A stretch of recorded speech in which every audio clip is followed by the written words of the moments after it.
We're welcoming in Sergey Kovalenkov as a contributor to the Mastermind group, and this is where we get to know a little bit more about Sergey. He's got a fantastic story and a fantastic journey, a lot of wisdom learned along the way, and we're looking forward to hearing about that. And then we'll have him on in the Mastermind group. And so right now, we get to shine a little bit of light on Sergey and learn more about him.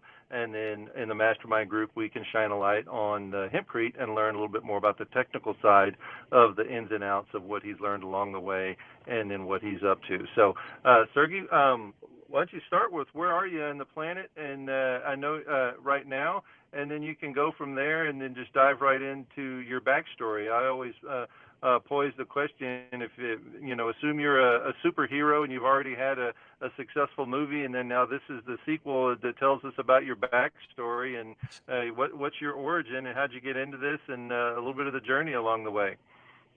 Yeah, thank you guys for having me. Yeah, I'm a civil engineer by trade, and my whole life I was involved in the construction industry, and basically in 2010 I got introduced to hemp building, and that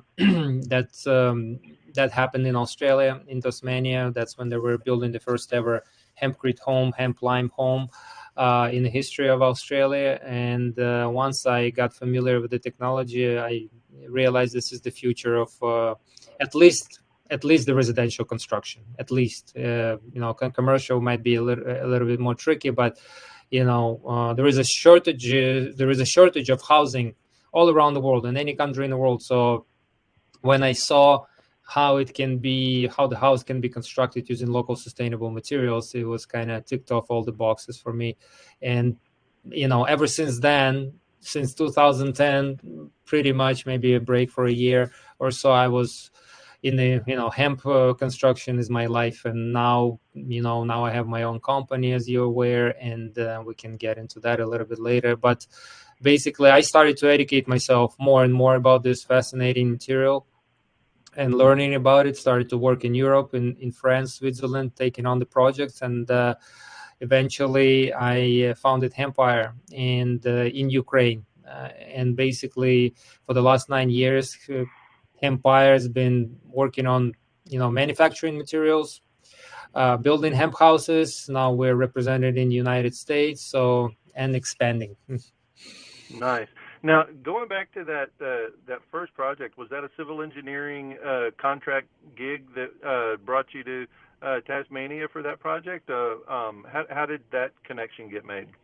No, that was random people introduction. My friend introduced me to this person in Australia who was cultivating hemp, industrial hemp back there, and they were participating in the first ever construction of the hemp home in Australia. So this was all very random. Yeah. Just knew somebody who said, "Hey, this is really interesting."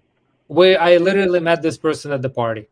And and then when he started to talk about hemp housing, I thought we were drunk. And then he asked me if, like, hey, do you want to give a hand? And I said, yeah, of course. I was very curious because I never heard but I never heard about anything like that, and that's what got me going. Because I'm an engineer. I'm in the construction. Like, what are you talking about? Houses of cannabis? It was just it was a very crazy thing, and I got really curious. That's how I got going. I love the networking and the storytelling power of a plant, especially one that has had such a history, into the conversation, because you always get an audience. And so I'll just mark that down as just good old-fashioned networking and hanging out at social gatherings and telling a story. And then I imagine there wouldn't have been a second conversation if he'd told you about something that was synthetic being combined with something new synthetic and this, that, and the other. And just, even if it could be stronger or better, it doesn't spark the imagination like taking a plant and then turning it into something as good as a product that this is. And so where did that move from there? You said one of the things that we have on our audience are people who are looking to either transition into subcontracting, contracting, designing. We've got a lot of young people that are coming on and starting a career. We have architects, engineers who are wanting to adopt this use as a material and spec it. And so, talk a little bit about some of those first clients that you found. So, you found the material just through random networking and conversation, and then now there's projects. How did those first projects get found? You've developed quite a name for yourself, and so I imagine the phone starts ringing, and that's everybody can really identify with that. But as far as like those first ones to where things really get connected, and then some of those relationship cultivation scenarios with the builders and the architects on those projects. Yeah, so basically after that, I started to work in Europe to gain more experience, because that house in Australia we almost ruined. The whole thing was mixed in a truck mixer. You have to understand, the one that mixes and delivers concrete on site. So Oh, wow, yeah. that's how crazy that was. Okay, and it was literally like 7 bags of hemp. I don't know how many liters of water, like 10 bags of binder, and it was all like it was all very liquidous substance that we were delivering in the wheelbarrows into the formwork. We were dumping it. It was so wet, and it was just so much water. The water was dripping in between the formwork. It was just crazy. Anyways, but I didn't know at that time. But maybe that was the way to build, right? So as I went on, I realized this was pretty crazy, and how not to do things. And basically, when I founded Empire after getting experience in Europe, I went back to Ukraine and I founded my own company.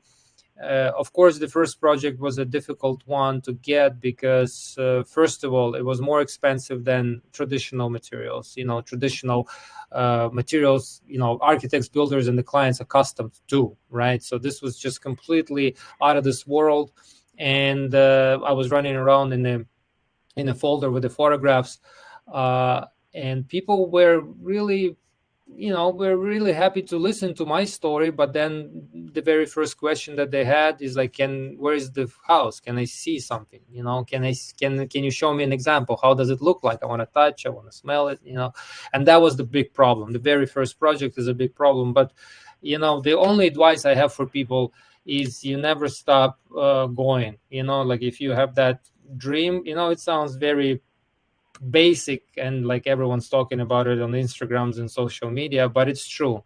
And eventually I convinced one of my friends with whom I was playing football with. I told him, listen, like this is the best thing you can ask for. And then of course he asked for a massive discount, right? And I said, okay, no problem, it's the first project. So it was just like a total failure from the financial standpoint. Like I didn't make any money, and we were going deep into the fall in Ukraine. It was like November, and we're late because the crew I was training was a bunch of young kids, and I couldn't be there the whole time. But going slowly into December, and we got really, really lucky with the weather that year. It was a very warm December, and we were able to finish the envelope on time before the frost came in. And yeah, and then the water froze inside the walls. And when we were walking with the client sometime in February, he was like fascinated by how hard the walls were, and I just realized the water just froze inside the walls. And I was really worried about it. It's like as April, May comes, what's going to happen to those walls. So but this project made me realize how amazing and incredible this material truly is. And no cracks, it didn't fall apart. Only in one spot we had to fix it. Even when the water froze, it was still few weeks were enough for the material to get sturdy and hard. You got a set. Yeah, we had a set, and it was like really big frost, like minus 20 Celsius for like a week. It was really nasty, so like there was no way that water could evaporate from it. But and ever since then, that's how things got started. But it was very complex to find the first client because people just simply didn't believe in it.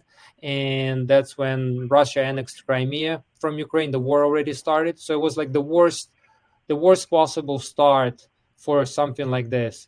So if people get discouraged, they can listen to my story. That's how crazy it was. It was more expensive. The country was in war. People didn't know whether they're going to live there tomorrow or they're going to just go and live somewhere else in some other country.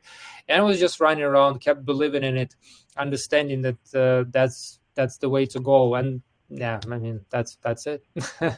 Now tell us about. I like one of the quotes from you on from when we were on that panel at South by Southwest a year ago, and you like I'm gonna do what is it, brain surgery, or rearrange your mind or reprogram your mind or something. I imagine there was a lot of that conversation on the motivation and then how people connected with you, because if anybody encounters you, there's just a lot of energy and passion that drives that, and so I think that is something that is very appealing, and that's why a lot of people come into this space, and then that drives a lot, especially when you're first getting started, and then you can just have that track record of performance. But what were some of the motivating factors that you saw on a lot of the folks that came in that you were encountering? Was there any, other than price or how much it's going to cost, were they wanting to have environmental stewardship? Were they wanting health? Were they wanting just quality materials? What were some of the motivations that you saw in those initial customers and clients? I would say environmental and health aspect. I guess health aspect would be the main one, when people are not sure, but they are sure how toxic the traditional materials are, and they're looking for alternatives. So there was an opportunity to use the alternative.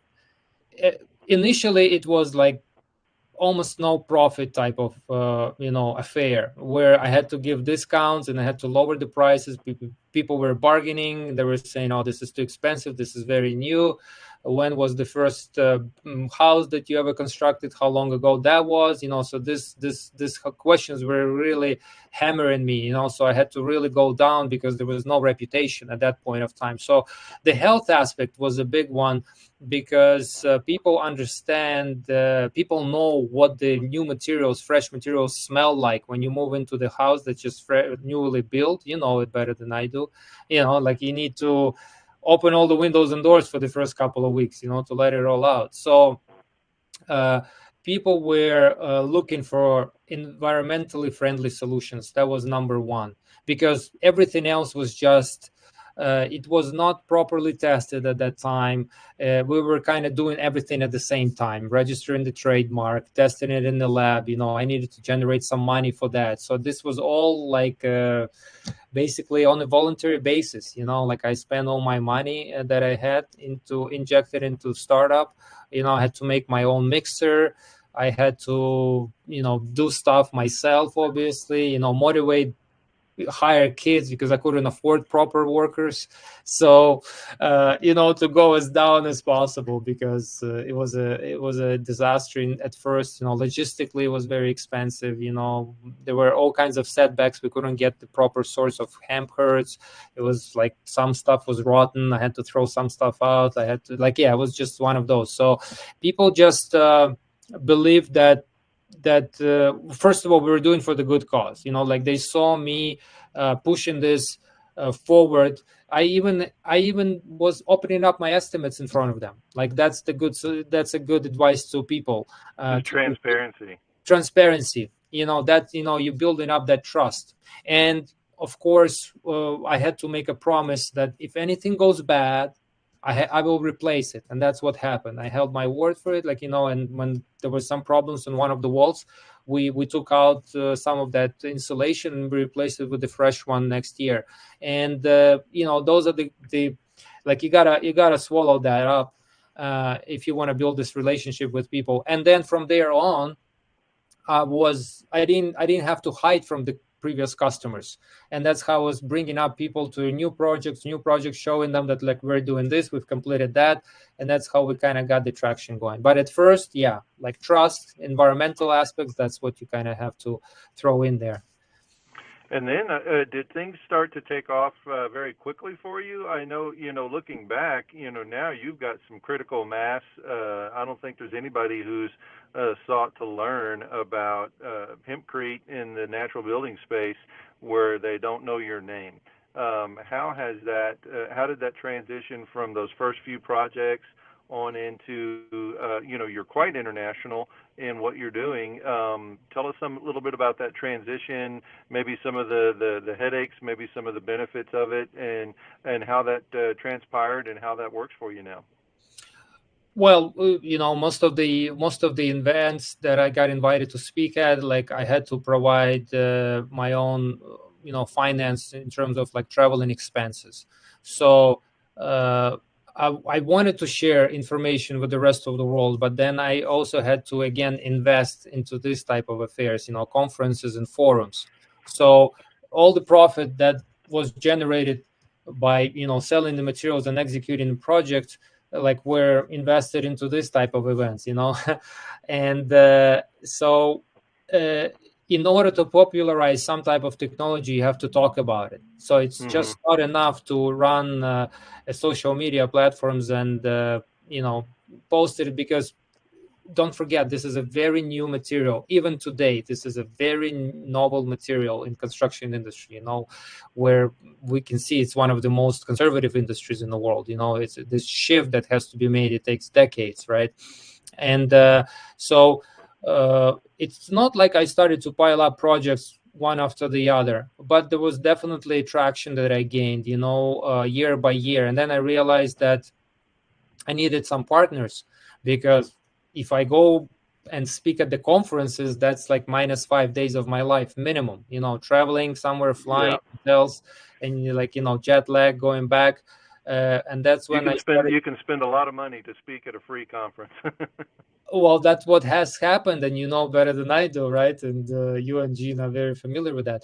And those are the first steps. Just like when we founded U.S. Hemp Building Association, all of the founders pitched in out of their own pocket, and that's how we got the traction going. So you have to always give first. That would be a very good advice to the people that start in their business in this industry. You gotta give first, and then you will receive. So. There was a lot of giving at first, and then the project started to appear, and the conferences international, they actually backfired in a good way for me, because in Ukraine, like people were looking at me like at a madman, like what is he talking about, he's really crazy about it. But then when I showed that we won some prizes internationally, we got some recognition, I spoke at some different conferences, okay, this guy, maybe we can trust him. So that what has happened actually. And that's how the project started to pile up. And then I invited more people into my team to help me out, because I was just physically unable to manage the projects, manage the sales, talking to the suppliers, speaking at the conferences, doing the certification and testing. Like it was just insane. At first, I was doing it all myself, and then I was just yeah, on the verge of nervous breakdown, because obviously the initial projects, there were mistakes made. You cannot learn how to do something without making mistakes. And people always like the beautiful story and success story, how person becomes a millionaire, like out of nothing. But like those guys, they never share the pain that they had to go through it in the beginning. So there was a lot of that. I have a lot of stories to tell about the mistakes we've made, and there were some crazy ones too. So maybe at the main maybe at the main call, I will be happy to share that. Yeah, because those can be relational and those can be technical. And then I know that you talked about mixing it in the mixer and it being too wet, or the freezing and planning on the calendar. Those are all very logistical things. But then it's like having people, even if they're well intended, not doing something or doing something that needs to be corrected. Well, now that's a totally different thing. Now we're into the humans and the humanity side of everything on there. So what's the so what are the projects you're working on now, and then what's coming up next for you? What's on the horizons for you? Yeah, so there are some, one of the major project that we're trying to fundraise money for, as you're aware, it's construction of residential rehabilitation center in the western part of Ukraine for refugees and orphans, people that lost their houses due to the invasion from Russia. And we're trying to, like, we started. That's going to be the largest hempcrete building in the history of modern Ukraine, and And of course, maybe Patagonia should be filming us on that part one day. It's a nice one. It's a nice story because we're using local materials. We're using local binder that we manufacture. We use local herds from our partners. We taught the refugees how to build with it. We organized the workshop. We donated the money. We've donated about $10,000 of our own money just to supply the materials so they get going. We put a supervisor from our team on there to monitor the progress and help educate them. So we've done good start, but now things kind of slow down. So we're working on a different concept, probably on the investment concept to finish the building, because the rehab center has to go there as well for war veterans, and that's going to be one out of many. And then there are traditional builds, where we continue to build in Ukraine. There are some projects in US, so we're going to be hosting workshops. Actually, the first one is going to be in Lithuania coming up in May. And then I'm going to speak at EIHA, in European International Industrial Hemp Association event in Prague. And then we're going to host a few workshops in US, in Arizona, Washington State, possibly South Dakota. So and maybe Colorado. We talked about it yesterday. So the summer is looking pretty busy, and I'm just happy with the progress of the industry overall. Because we've been there's a waiting. lot of momentum building for sure. Yes. Now, the story about the refugee, the orphanage, the construction effort for that building. Now it's a heartwarming story and a tragic background. But where can people find out more about that and how to support you and donate or volunteer or whatnot? Is there a website or a point of contact where people can find that? And then also on the other workshops that you've got coming up, we'll post what you have on the community here on hempbuildmag.com. But then is there a website that you've got where people can also find out about that as well? Yeah, there is a website, hempua.org. It's very easy, hempua.org. This is the page dedicated specifically to that project, and we have a nonprofit organization that's overlooking this project. And we're looking for different instruments to fund it, including even investment eventually. If there's going to be some investors investing into rehab center, with all the medical equipment and stuff like that could generate some money and bring them some benefits. So hempua.org, hempire.tech is our international website, and all our social media is pretty much the same, Hempire UA. So it's quite easy. My Instagram is Dr. Hemp House, Dr. Hemp House, so it's easy to find me on Facebook as well. And we're pushing this forward. There are plenty of workshops that's going to be happening. Washington State is going to be a big one. We're going to be probably speaking in front of the college kids as well. There is a possibility of workshop in Louisiana involving university there. So there is a lot of. I give a lot of lectures to the Ukrainian entities. We're gonna have another one next week in front of the university kids. So the education process never stops. I think that's the key to the development of this industry. There is a lack of materials, a lack of information still, even though we think there is plenty already as people that's been in there for a while, but still very little. We need to develop a curriculum for university kids for sure, and I would be happy to help your team do that one way or the other. Yeah, and that's why we're here, is to fill in all those gaps, because there's a lot of enthusiasm. People find it, they take it out of the box, and then it's missing a few things to make a successful project or to make a successful business out of it. And so that's one of the things that we're bridging that gap, and couldn't echo that louder as far as the education piece goes. And so so you got a lot of education projects coming up. And then Jean, do you have any other questions for Sergey to wind up our intro? So you were a founding member of U.S. Hemp Building Association, and Can you talk a little bit about the importance of getting hemp lime into the residential building codes and what needs to happen next from your perspective? Because you're the engineer, maybe the designer, and the hempcrete installer. So you have like all those things packaged together, and you can stamp something, and that's a great combination because there's so many other people that need to that you need to get on your team if you want to build with this stuff, and you're kind of all of those things in one package, so that's really good. But what, from your perspective, what needs to happen residentially for someone, say, to build 20 houses in a development? Well, the essential work has been done by the association on bringing hemp lime into residential building codes. That's the work that took 5 years and plenty of money and plenty of, I don't know, thousands of hours from different volunteers and experts. And it's hard to pick out someone. There's just so much work, so many people were involved, basically, yeah, volunteering their time and efforts in order to push this forward. So the first step has been made. Now the next step is, of course, extensive testing of materials. There is like lack of data in North America on how do actually houses perform, how do hemp lime houses perform, installing different types of metrics, understanding, and some type of studies that have to be executed in different climate zones. That's what's lacking.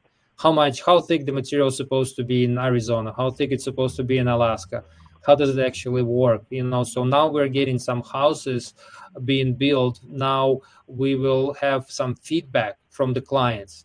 There are not that many testimonies right now, and architects needs to see these testimonies. They need to have more trust in this product because it's fairly new.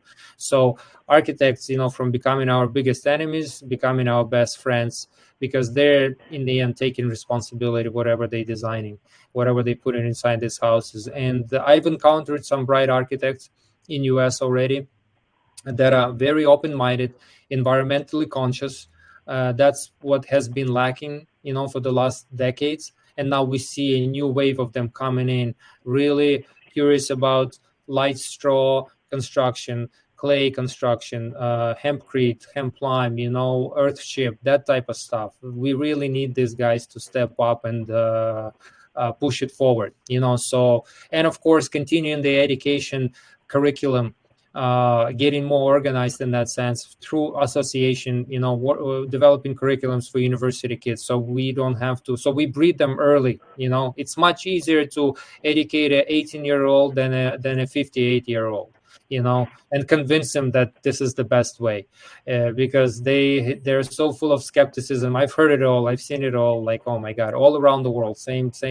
I know these people. I look them in the eyes, and they're like, okay, no, this is not gonna work. And then you have to, the way we gain reputation is by executing more and more projects. So it's just like everyone has to step up and just do whatever they can. Yes, maybe there is, you have to make discounts, you have to go down in prices, you have to organize workshops, but in the end it all works out. So those are the first steps that need to be taken. And I believe, like architects, making a very strong connection with the architects from all around the country, unite them through association, through some type of network. But we need that exchange of information flowing, so they're more confident in this product. Nice.